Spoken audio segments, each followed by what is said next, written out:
Okay, we're going to start off with Senate Bill 2358. There's committee substitute. This is a bill that will prohibit ballot harvesting here. It's a very simple bill. It's basically just a little over a page long.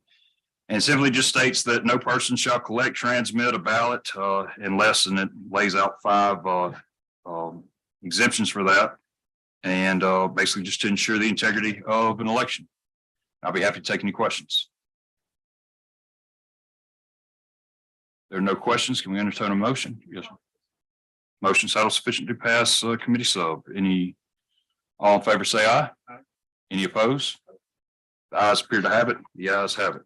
Okay, now we will get to Senate Bill 2353. This is an election worker pay increase. Right now, currently we have a $75 mandate for election workers. That means that the counties have to pay these election workers $75 to work election day. There's then a bonus where a county can add up to $50 more to that. And the change is going to be that we're going to change that up to 50 to up to 125. So the 125 plus the 75 would be a total of 200 max an election worker could receive, mandated at 75. We're not changing the mandate. So we're upping that. Then there's a couple of other changes if you want to flip through the bill where it doesn't mention like mileage or gasoline, but basically there's an election worker that has to go get the materials and then bring them back. And they were going to get $20. This ups it to $50 that they can get paid. Again, no mandate. It just allows for it. And then it talks about municipal workers where they get the same type of increase. And on line 122, we have an increase, not a mandated increase, but an increase of up to, I believe it was $12 prior, now it's to $20 an hour that they can get paid for training. Simple fact is most election workers are elderly since COVID. A lot of them didn't want to be there when people would be in and out all day. This will help get us, more incentivized to get people to work. And I'll be happy to take any questions. Yes, sir. Thank you, Mr. Chairman. On the mileage, it's going to be reimbursed at the federal level. No, sir. What it says is that the person, and let's find where that number, I think it was 122. Let's see. No, excuse me. It's number 20, lines 24, 25, 26, 27. Basically what it says is that the person in charge of going to get the ballots shall be reimbursed. I think it was up to $10. And now we've changed it to 25. And then the person that returns the materials to the courthouse, they can get an additional $10. This ups it to an additional $25. So it doesn't mention mileage. It's just something that you pay them, and it's just understood. Hey, they're working longer and they're using up their vehicle.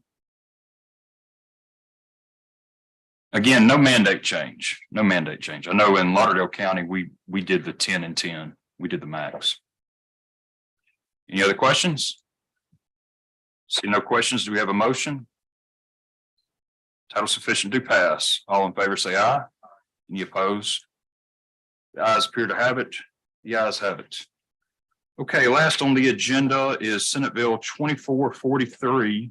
And I need a copy of that, please, because we have an amendment that we need to make to it. Basically, this is a bill that's addressing the fact that we no longer have our, statewide electoral college for our statewide elected officials. And we have a member of the Secretary of State here that would like to help explain the bill and explain an amendment that the Secretary of State's office believes needs to be included. The floor is yours. Thank you, Mr. Chair. Bill will do is put in place what was already voted on in 2020, which is House Concurrent Resolution 27, mandating that statewide election officials, if you go to a runoff election, there's currently no statute in place setting when that election will take place. So this will just set this normally 3 weeks after the election, like all other runoffs are done. The amendment will put in a provision for it. A very unlikely event there is a tie, that it will go to a regular tiebreaker, which is either drawing straws or flipping a coin. And that will be done in front of the Chief Justice of the Supreme Court, as they cannot be on the ballot that year, unlike Governor or Secretary of State or AG, which may be on the ballot. creating conflict of interest and wrong response. All right, does anybody have any questions for the Secretary of State or for me or any comments? Yes, sir. Thank you, Mr. Chairman. Who draws the, in the event of a tie? That'll be the Chief Justice of the Mississippi Supreme Court. Should we get Bo Eaton to do it?